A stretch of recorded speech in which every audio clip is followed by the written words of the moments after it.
Hello and welcome to Mind Shifters Radio. I'm Tim Hayes. I'm your host for the first hour. And today is Thursday, June 5th, 2025. As always, we're grateful to everyone who's joining us here today, whether you're listening live or through the archives, as we spend another couple of hours teaching and supporting people in using some of the most powerful, effective, efficient, and accessible tools I've ever encountered.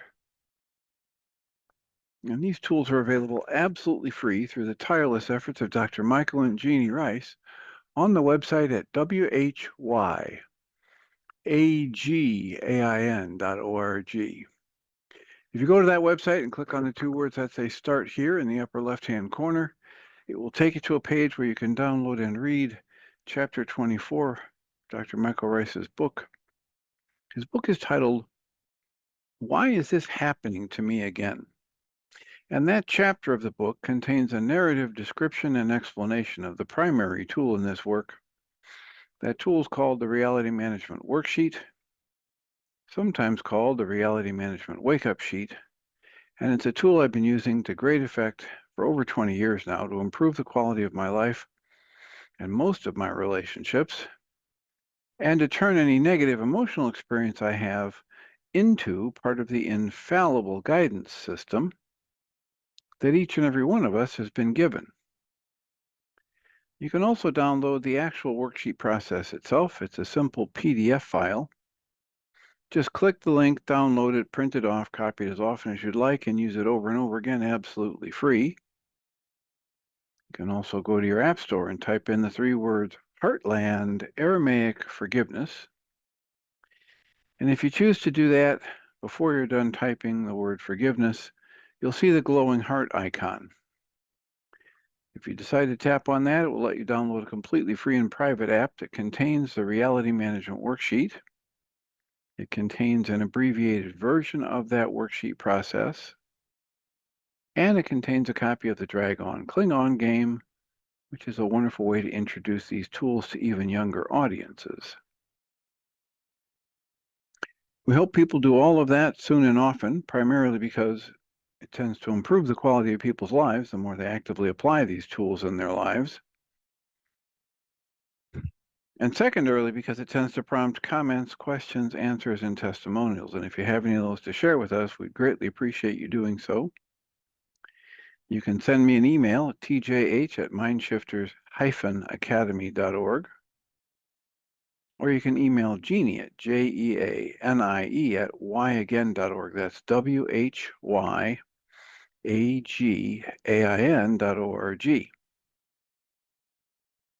And if we get a question or a comment from you, we will address it on the internet show, and then as time allows, send you a notification about what day and time that occurred, so you can listen back to the archives for your feedback or input.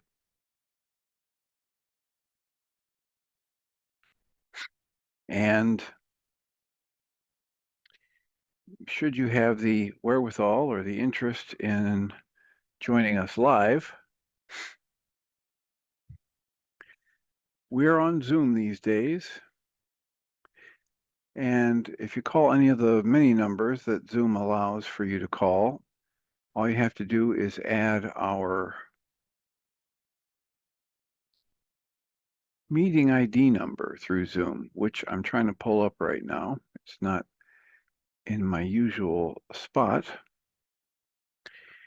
So the meeting ID number for Zoom for this first hour is 853-2357-4173.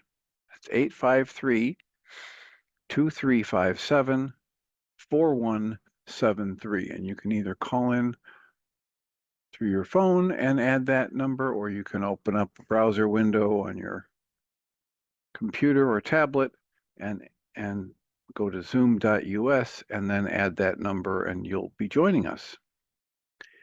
And we greatly appreciate whenever anybody does that, because it makes it infinitely easier for us to live into our intention with this work. The intention we have with this work is to be of service, and that is just infinitely easier to do when we know how these things are landing for you. So please feel free to let us know, whether that's through an email or live participation in the show. The thing I like to point out to people is if you go back through the archives that have been curated out as highlight shows by Jeannie Rice, what you'll find is that almost all of them, not all of them, there are a couple that are just monologues, but almost all of the highlight shows are the result of people just like you calling in and asking a question or making a comment or refuting something that they've heard. And, even if you disagree with what's being said, you're voicing that disagreement, and the subsequent discussion is going to be of benefit to people. And, one of the things that's so difficult for us here in the Western trained mind is to understand that there's no real benefit when it comes to this kind of situation, talking about my emotions, talking about my spiritual life, talking about my relationships. There's really no benefit into me holding on to being right and trying to convince other people that I'm right and they're wrong. There's no benefit to that at all. That's what leads to our conflicts. It's what leads to our road rages. It's what leads to our divisions in relationship.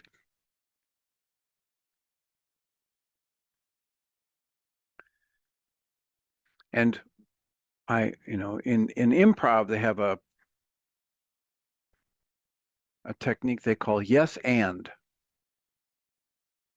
So when you're on the stage with somebody and you're trying to do improvisational work, whether it's in a play or a comedy sketch, you're not allowed to say no or that's wrong. You're only allowed to say yes, and let me add this to that. It might add it and take it in the same direction. It might add it and add another layer on top of it. It might add it and steer it in a different direction, but it's all okay.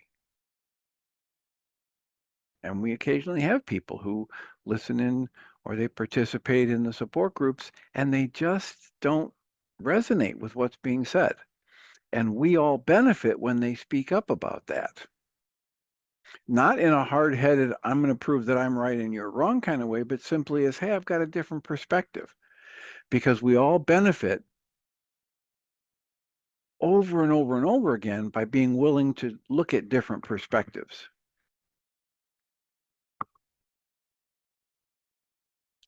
When I'm willing to look at it and I'm introduced to different perspectives on the same primary subject matter that I'm trying to learn or ingest or integrate, as Christian Sundberg talks about, when I'm introduced to different perspectives on it, I understand it more quickly and at deeper levels.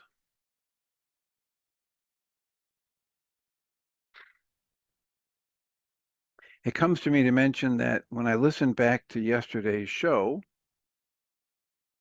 and as soon as I say listen back to yesterday's show, I think of all the different people I've heard over the years who are either they're performers or musical performers or they're comedians or they're actors or actresses,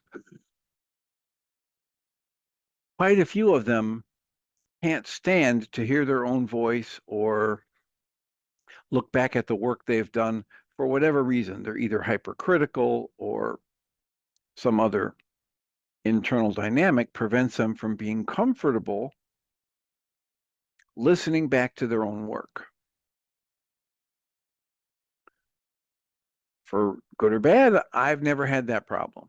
And often when I'm doing one of these internet shows or in the support group and we're having the banter back and forth, or I'm interacting with the book like this Walk in the Physical book and I'm adding commentary, often I have an experience like Guy Finley talked about this past weekend. He was doing a talk and he said, you know, I listen back to these because I need to hear what's being said. I have no idea where this is going to go when I start. I've got some notes and an outline and so a few key ideas, but when these things start flowing, when people ask a question, when I'm getting the stimulation because in the middle of speaking, I flash on a story from, one of the parables from one of the scriptures or a situation that I saw in real life, a few weeks or a few decades ago. But if it flashes into my mind and I start talking about it and it weaves itself into the dialogue or the monologue, it's often quite a surprise for me. It's often something that helps me examine, question, and integrate the material differently than I have before. One example of that was from July 30th, 2015. There's a highlight show that ended up being a full show of monologue. And when I started that, I had no idea where it was going. And when the time I looked back on it, it wove in all kinds of different sources, from the Way of Mastery to Michael Rice to Dale Allen Hoffman to Guy Finley. And I've used it as a kind of a good overview and summary of the work for a long time now. If people say, well, what is that internet show you do? I say, well, here's a good overview. And it's the show from December 30th of 2015. And it's available both in the archives on whyagain.org, and it's available as a best of show on the mindshiftersacademy.org website. So I'm saying this because as I listened back to yesterday's show,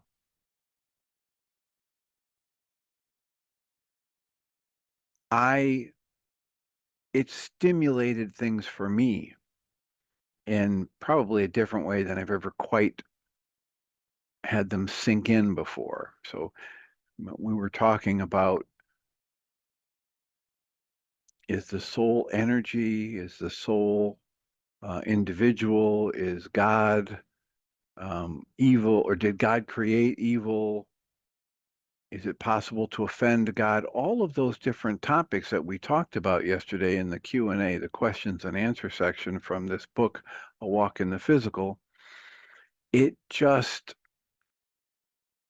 stirred things up for me that clearly weren't really up for me at a conscious level when I was reading it and making commentary during the show.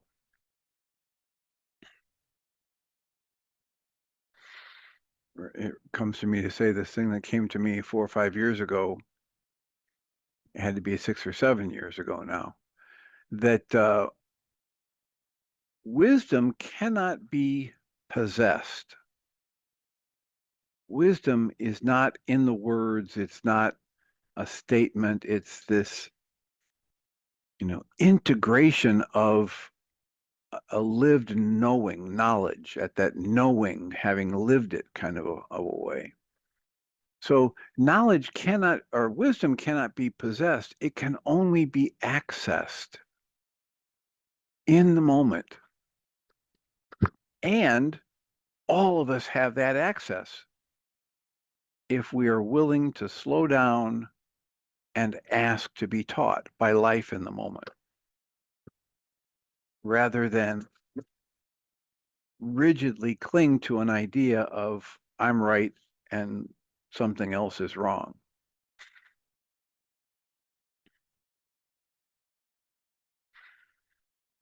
So with a quick reminder that we're inviting questions or comments, even if I seem to be in the middle of reading something, I'll return to the question and answer section of the book, A Walk in the Physical by Christian Sundberg. Dr. Tim? Yes. What was it that struck you? Is it something that, I'm curious, that because you evidently surprised yourself?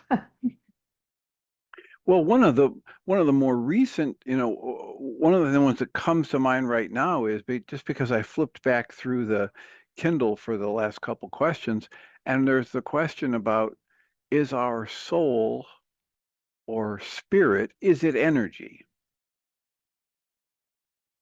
And I don't think I've ever really considered that question before.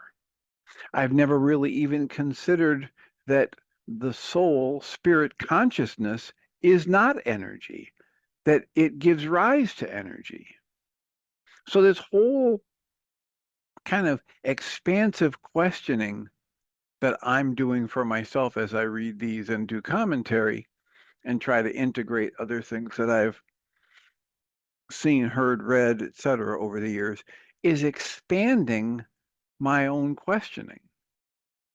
Because I think prior to this, I don't even think I'd ever considered that question. And the other thing that really hit me was that so many of these questions are questions like, do you walk to school or carry your lunch? Or what do you think the marital status of this sandwich is? Right? The questions are just they're nonsense at different levels because they're all coming from this mindset, which is from the duality, from the dichotomy, good, bad, right, wrong, it can't be both, etc. And yet it's talking about things that don't exist at that level of actuality.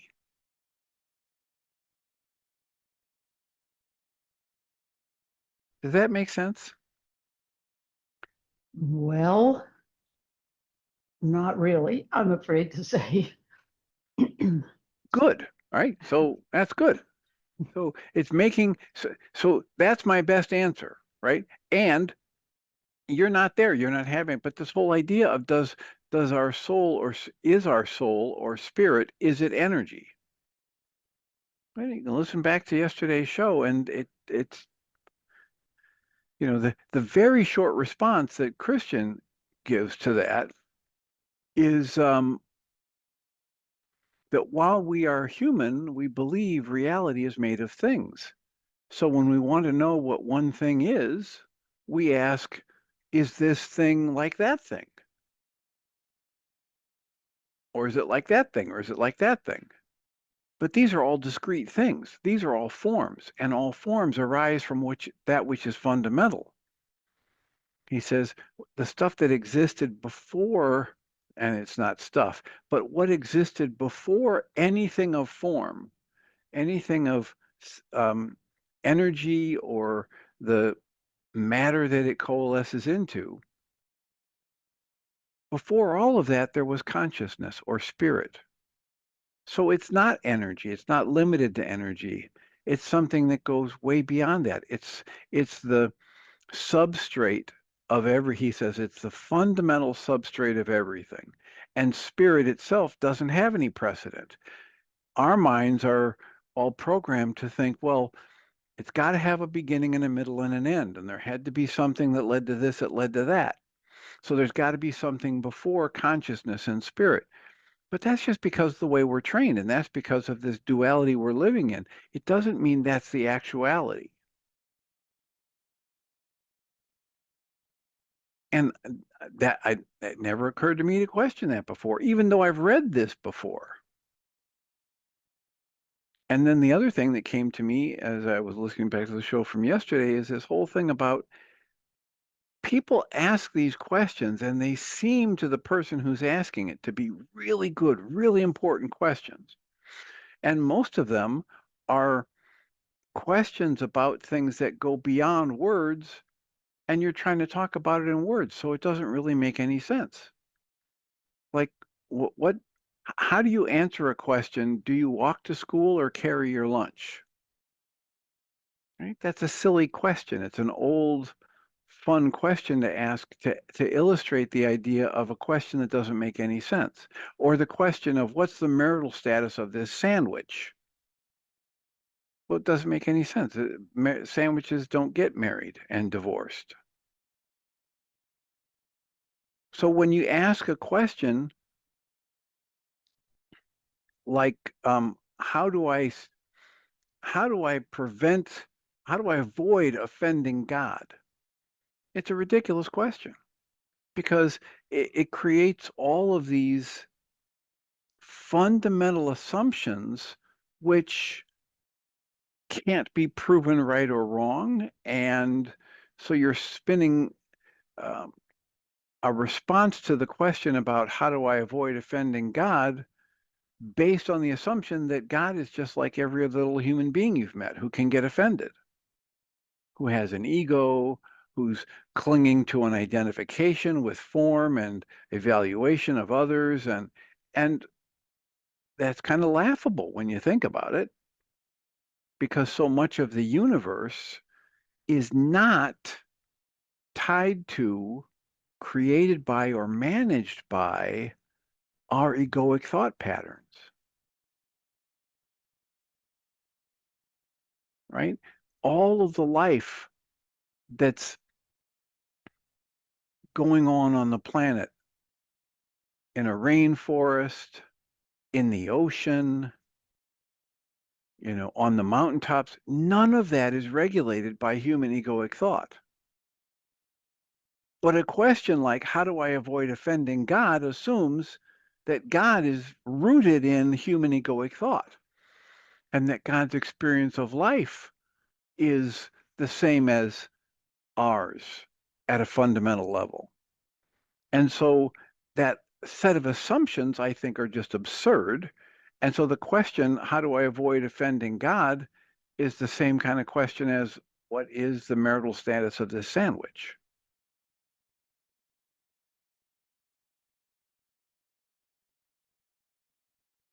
Would you say that the question, did God invent evil, is in the same category as the sandwich question?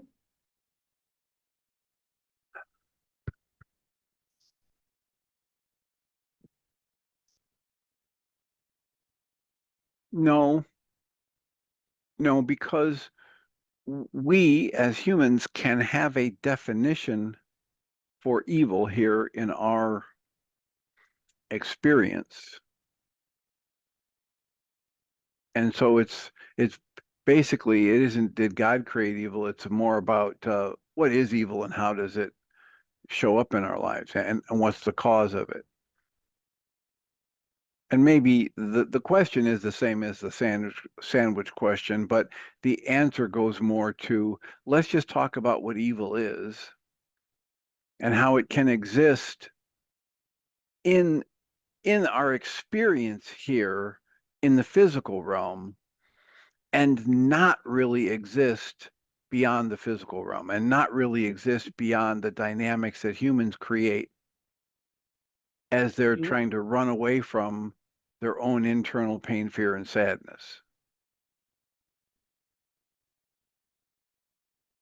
This leads me to think about how totally immersed we are in this culture.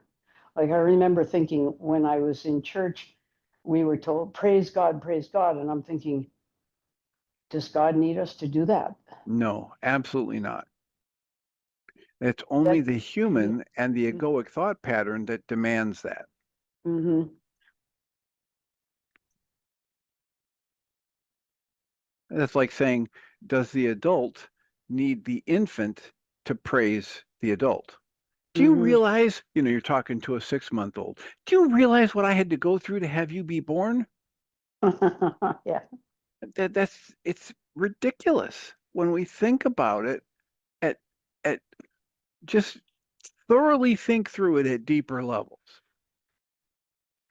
Here's another question that fits, in my mind, in this category of, do you walk to school or carry your lunch, or what's the marital status of my iPhone?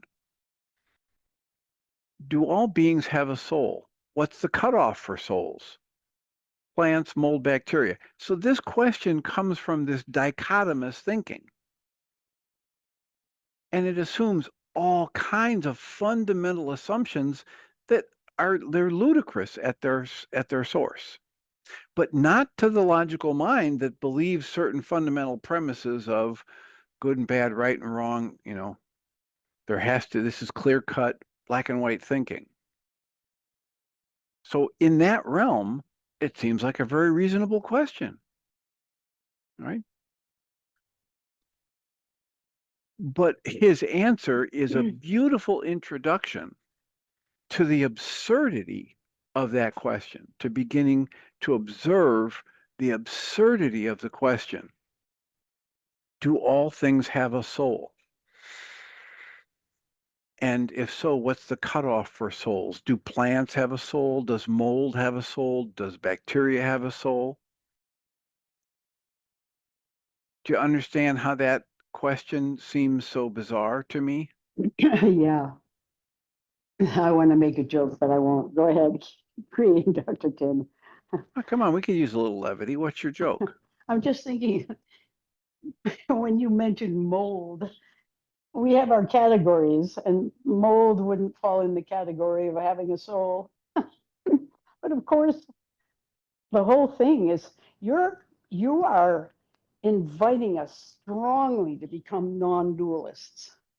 Well, just to observe the truth of life, not to think in terms of non-dualistic, but just to observe how ridiculous this artificial, arbitrary delineations of difference are that we have, you know, like the boundaries of states in the United States, the boundaries of countries. Mm. It's bizarre. Unless you're trained in the human mind and you think, yes, I own that property. And I own the property up to this fence line, and you own the property on the other. It's bizarre. We're carving up planet Earth as though it's a possession.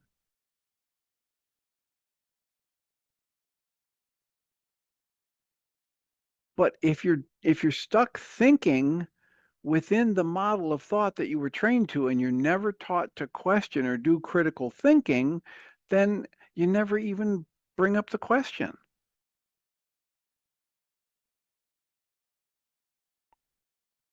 So I really like the way Christian starts to answer this. This is one of those things that gives me the inclination that this was not another human mind coming up with this, that he's been inspired by things from the non-physical, wisdom, etc. He begins by saying bodies don't have souls. So the premise of this question is way off to begin with. Because the assumption is bodies have a soul. And then the question is, okay, if a human body has a soul, does a canine body have a soul? Does a dolphin's body have a soul? Does a whale's body have a soul? Because we know humans have a soul, right?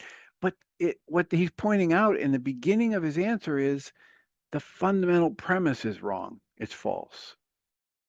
Bodies don't have souls.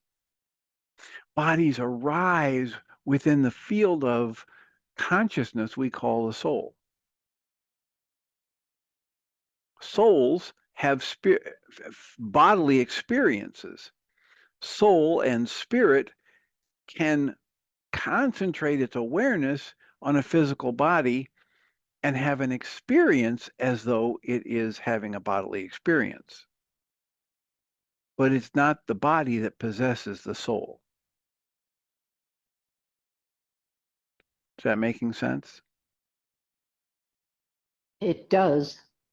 Makes me think, though, that as soon as the soul doesn't have a body, then there's this amorphous, connected beingness out there that we're all part of.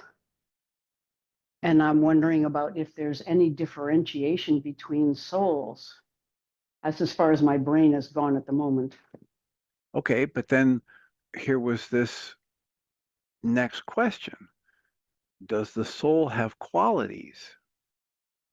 Or is individual consciousness a neutral thing? And so he explores that, right? He's needing these ideas and exploring it a bit. Remember, he talked in the first section of the book about how he, being Christian Sundberg, has a memory of being conscious and aware without having a physical body before coming into the physical realm. And he was differentiated somehow as Absolutely. himself. Absolutely. There was a sense of a different quality or vibration when he came into the field of experience of another level of consciousness, another entity of consciousness, another little sliver, another little spark of the divine mind, whatever you want to call it. We don't have words for it. But when he was experiencing that other set of energies, qualities, consciousness, whatever you want to call it, he experienced it as having a different flavor or energy or quality to it than he'd ever experienced before. And he said, and by saying, I mean, he communicated, he expressed, I want that. How did you get that?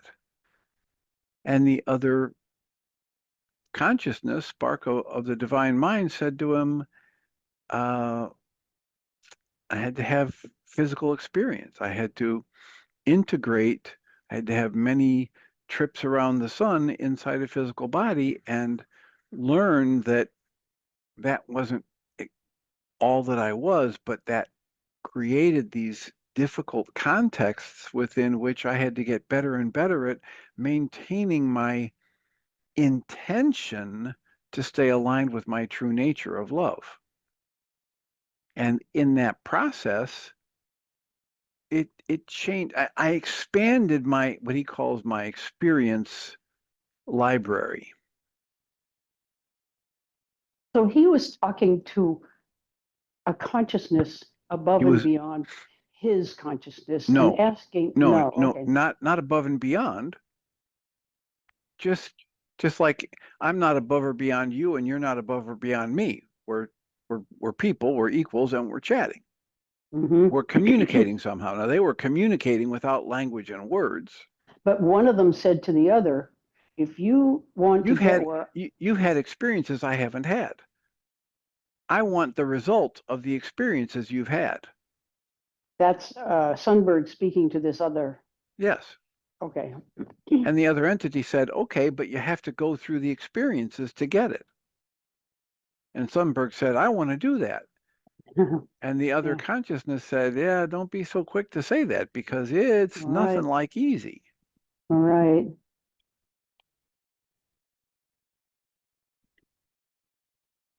Wow. So there is a differentiation between spirits, but there isn't. It's the thing that he talks about so many times through this.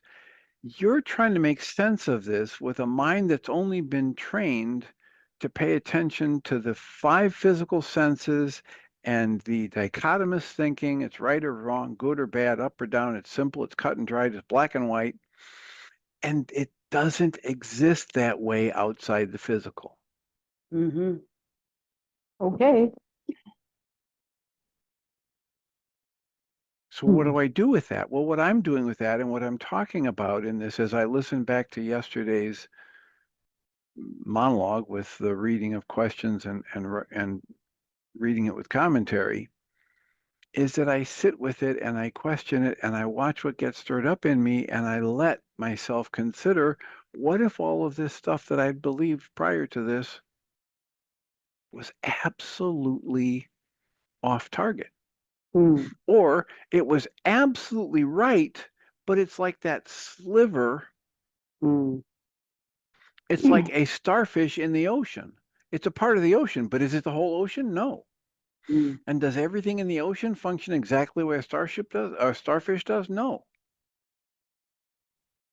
You know, for some reason, after I had listened to this, and I was listening to it last night before I drifted off, and then I finished it this morning when I got up.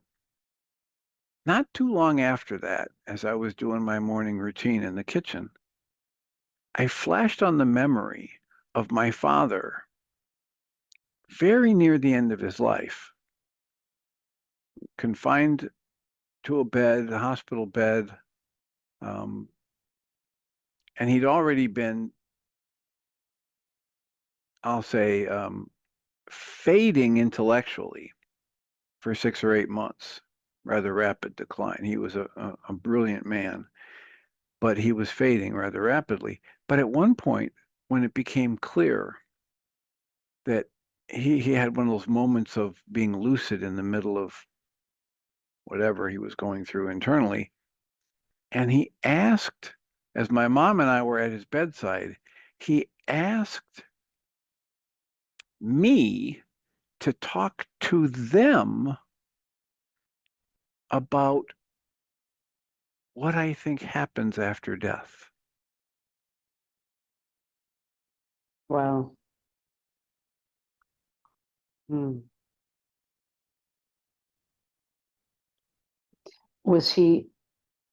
Could he stay? Did you try to answer that? And was he attending to that answer?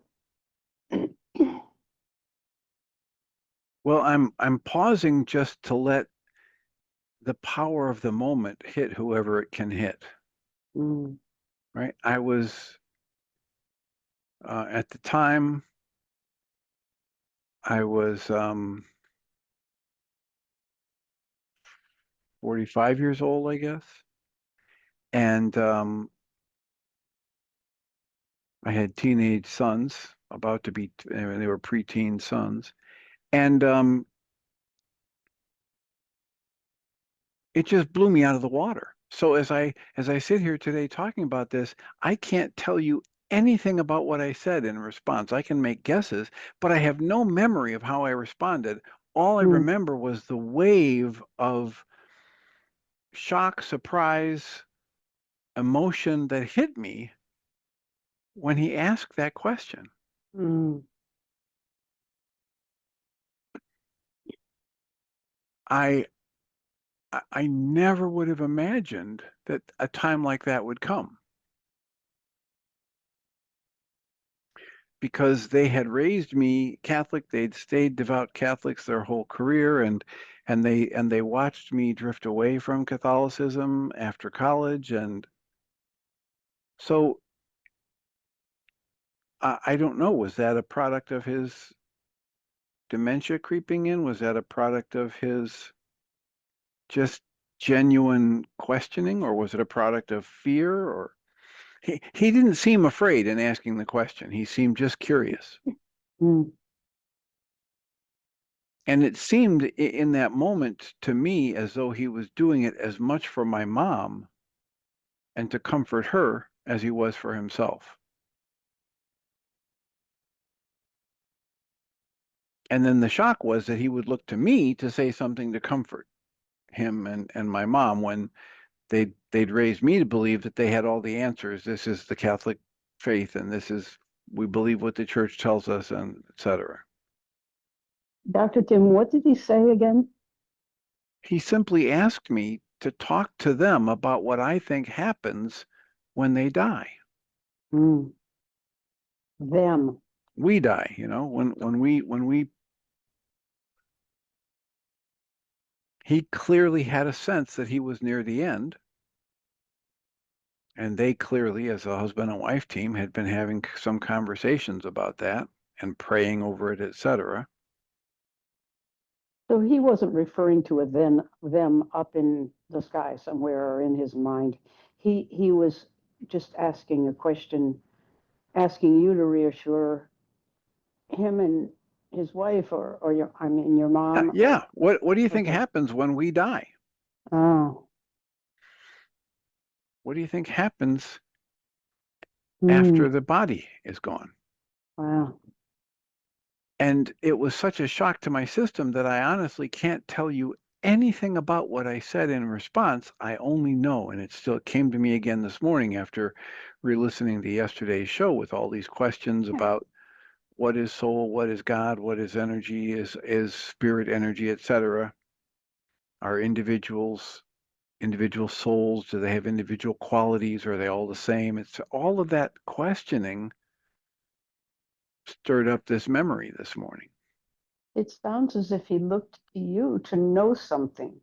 Yes. How cool is that? I don't know. Could be cool. It was a shock to my system. Yeah.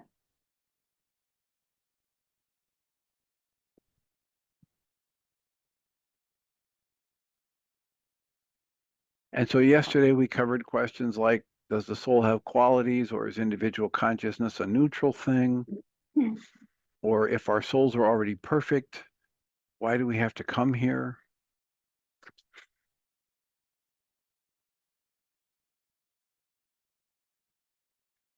What do you mean when you say the soul expands? That sounds abstract. What does it mean specifically? I guess we haven't read that one.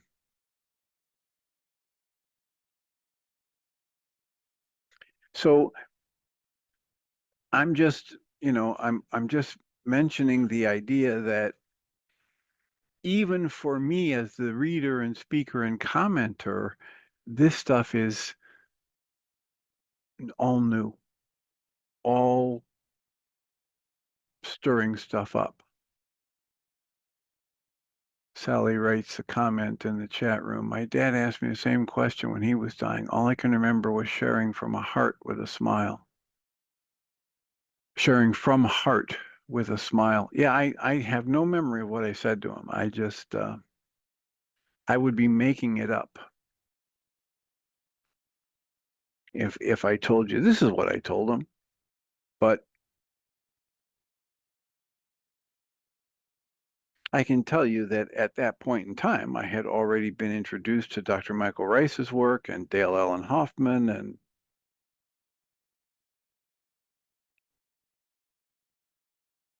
and Guy Finley and some other things.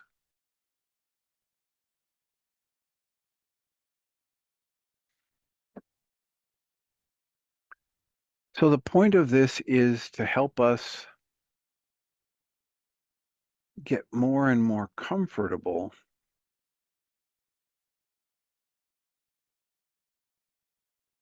living in that questioning state. I guess I just did it on my calculator. I guess that was before I'd encountered Dr. Michael Rice's work. So I can't really see, I can't tell you how I answered that. All I can tell you was it was a shock to my system. And after the fact, I felt confused and honored and scared that I might have said something that wasn't, supportive or comforting. But that's us in life. We live our lives, we do the best we can, and we have to deal with the consequences. I don't remember any follow-up conversations from my mother or my father about, gee, that was stupid that you said that, or gee, I that doubt saved you. me, or I don't remember anything other than that memory of that moment flooded into me today. And it sounds like a lucid moment for him. You said Yeah. he was Yeah, heading out.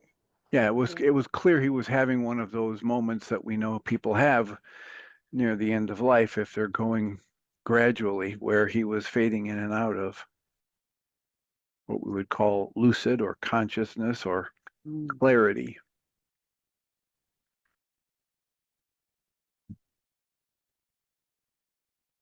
My father-in-law was dying, and I was with him for a whole weekend.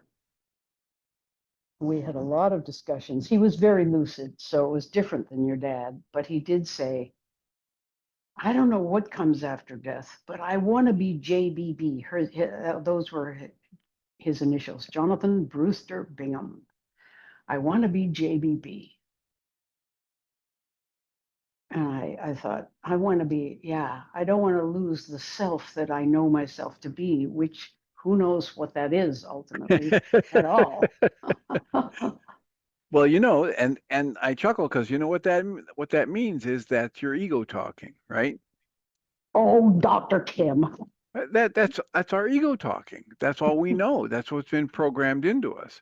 And so based on all we know through our experiences here in the physical, we cling to what we think is going to be important to us, what's become important to us here. But the fact of the matter is, it's like, the 5-year-old saying, when I grow up, I want to be and we just kind of say, well, that's nice. And we chuckle and we realize there's so much life that 5-year-old, if they're lucky, is going to go through. So many different life experiences and development of skills and talents that they had no idea they had, preferences that can come and go. So that's like saying, the same thing. I chuckle because that's us. We cling to our thoughts about ourselves and our sense of identity because it's all we know. And yet, if there's any truth to any of these deeper spiritual teachings, well, this transition that we call death is just a transition to a different level of experience, which will go every new heartbeat. It will go beyond anything we're capable of comprehending while we're in the physical. And nothing will be lost that's worth keeping. Right. Exactly. That's a Exactly. good thing. Okay. Yeah. Well, think about it. Think about all of the possessions that we put so much energy into and we crave and we fight and we want to, tooth and nail, we fight to keep it. But 10, 15, 30 years later, we've moved on.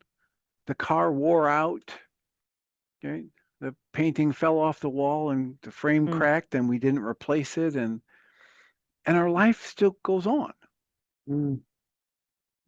Well, if that's the case for us here in the physical, like the Way of Mastery talks about how it's just normal for kids to grow and mature. And one day, the toy that is the biggest thing in this person's life, whether it's a stuffed animal or it's a favorite blanket or it's a gift from some favorite aunt or uncle, one day the child tires of playing with it and puts it on the bookshelf and walks away and has an entirely different life.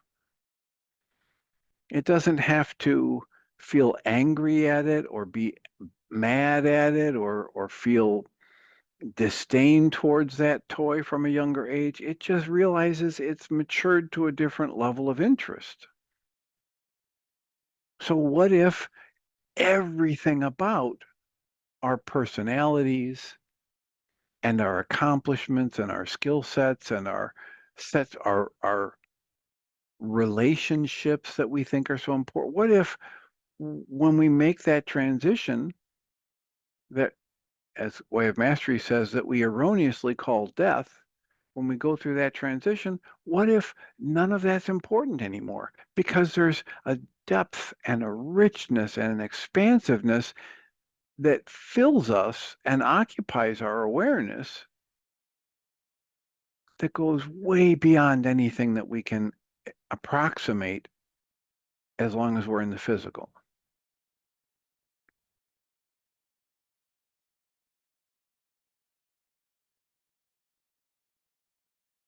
And we don't know that. We just say, what if? What if? Play with this idea. What if? It's like the introduction to the concept that I'm creating every emotion I have. That was easy for me in certain emotions, relatively easy. But then all of a sudden I stumbled across, I'm feeling overwhelmed. And then Dr. McElroy says, well, what if you're just creating that emotion too? What if you do a worksheet on that? I'm feeling too much stress because of this, this, and this, these outside factors. And the question then is, okay, but what if you're the one creating the stress? What if all of those things could be there and you could just let go of your focus on them and your identification with them coming out a certain way? That was a much harder thing for me to experiment with before I could actually demonstrate to myself the truth of it. There are no stressful situations. There are only stressful responses to situations. A situation is just a situation. It's just the flow of life. Unless there's a human being there to label it and generate tension that's created between the image they have of the way the world is and the image of what they want it to be. Right? This is our definition for stress. We've talked about this a variety of times. It's a slight modification of what Dr. Michael Rice says in some of his talks. I like to think it's got some nice additions. I like to think I'm smart. But anyway, if Good we old define stress, ego. yeah, if we define stress as this discomfort that I experience in my body that's produced by the difference between two images, right? The one image is the way the world looks to me, and the other image is the way I want it to be. And when these two images are exactly the same, there's no stress in me and there's no behavior that comes out of me because everything's fine just the way it is. But as soon as these images don't match, I experience myself as being thirsty. Now, there might be water in the mug right next to me, but it's not in my mouth yet. So then the difference between these two images is I have thirst, I want water in my body, but it's over here on the countertop. So then I have to do the action to take the mug, and now it's in me, and now I'm perfect again. Now the way things are perfectly matches the way I want them to be until the next situation arises within me or in the environment around me where these images don't match perfectly. And every time these images don't match perfectly, I create a discomfort inside of me. Now, what I talk to people about is that the tension or stress or discomfort in me that I generate by the difference between these two images is mitigated by two factors. One is how close these are together or how far apart they are. When the images are really far apart, I can generate a lot more stress and discomfort. When they're close together, I can generate a lot of stress and discomfort, but I don't have to because there's a relatively easy fix for this.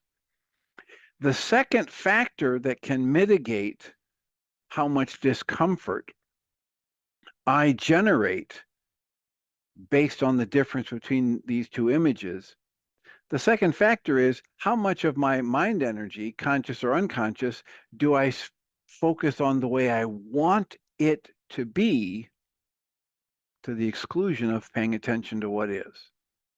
Because these two images can be pretty much perfect. I'm completely content. And then all of a sudden, I drink the last bit of water and I didn't think I drank that much. So how did my cup get empty? And now these images don't match because I reach for water and my cup is empty. There might be fresh, cool, distilled water, 30 feet away in the refrigerator, but I can sit here and focus on, but I want it in the cup now, and I can send my stress level right through the roof. I can rage, scanning the room thinking, who drank my water? Rather than just going to the refrigerator and getting more water. So the more energy I spend focused on the way I want it to be, instead of focusing on the way it is and working with it based on things I have control over, the more energy I use to generate discomfort within me, and we call that stress. That was a tough one for me to tune into and realize I'm the one that creates my experience of stress, just like I'm the one that creates an experience of confusion, and I'm the one that creates an experience of overwhelm. Some of those internal emotional states were a bigger stretch for me to play with and question and do enough worksheets and tapping on to realize, oh, wait, nothing has changed in the outside circumstances, and I'm feeling a lot less upset, a lot less overwhelmed, a lot less stressed. Wow, there really is something to this, at least in my personal experience. There really is something to this observation that I create everything about how I experience life. I don't create the whole flow of life around me, but I do create how I interpret and respond to it. And as it says in one of the bottom line observations, what happens to me and around me in this world is nowhere near as important as how I choose to interpret and respond to those events.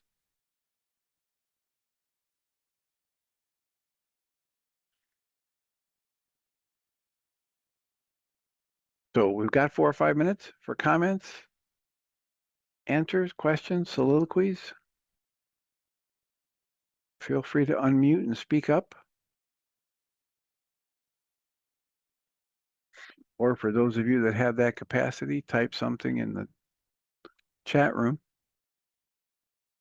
or in the chat section of the Zoom app.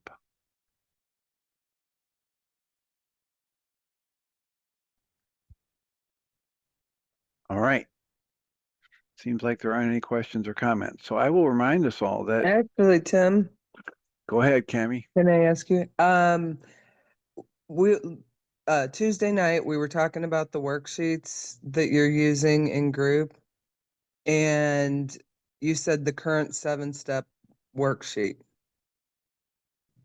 It didn't seem to me like, where would I find that? The best place is on the whyagain.org website. Okay. And you click on the two words that say start here. And then whatever Jeannie has listed as the current 7-step worksheet is going to be very close to the worksheet we used Tuesday night. Okay, but it wasn't exactly that one, and that's what I was confused about, if it was. Well, there's the only one just, that but there's only a few words that are changed between the one I was using and the one that's on there. Okay. All right. Thank you. Just wanted to make sure that we had the right one. Well, Because then I also saw the one on Mindshifters Academy.org right. that you had done. And so I was just That's wondering. just that simple mental short version that I use to introduce people to it, because most people, when they look at Dr. Michael Rice's current 7-step worksheet, it looks like a tax form, and there's just too much there to learn and to integrate. And Dr. Michael Rice, a couple of years ago, he sent me a link and said, "Hey, listen to this. One of the most powerful worksheets I've ever done with somebody." It was 2 full hour sessions to get through one worksheet. Right. I understand. And my husband's just starting to do them. And so that was why he went on to try to figure out how to do them. And we didn't have the exact one. So it was just creating confusion for us. Thank you for clearing that up. And as I mentioned, I believe if you go to whyagain.org and you type in or you click on the upper left-hand corner where it says start here. Then when you are on that next page, the first thing that comes up, it says worksheets to print. And okay, it was just a little bit of different wording, and I think you went exactly, through there's it pretty fast. tiny different, like on one of them, it says, I choose to love truth. Well, with some feedback from me and others, he eventually recognized that goes against his regulatory speech. Love is not a verb. Right. So it says, I choose to honor truth. Simple little shifts like that, but essentially it's the same process. Okay. We were confused. Okay. Thank you for clarifying. You're very welcome and See deserving. you tonight. All right. And that takes us to the end of our hour. So I will remind us all that we do have a support group tonight. If you want to join us, all the information you would need to do that absolutely free is available on the mindshiftersacademy.org website. And we will be meeting tonight and next Tuesday, but then we will not be meeting for the following Thursday or the Tuesday after that or the Thursday after that, because I will be traveling. And at this point, I've let go of the idea of trying to create best of shows. So during that period of time from the 13th through the 23rd of June, there won't be a first hour of the internet show, but there will be Michael and Jeannie for their second hour. So thank you all for being here. I'll remind us all that we come from love. We're made of the stuff we call love. We actually are love, and everything else is false. Blessings.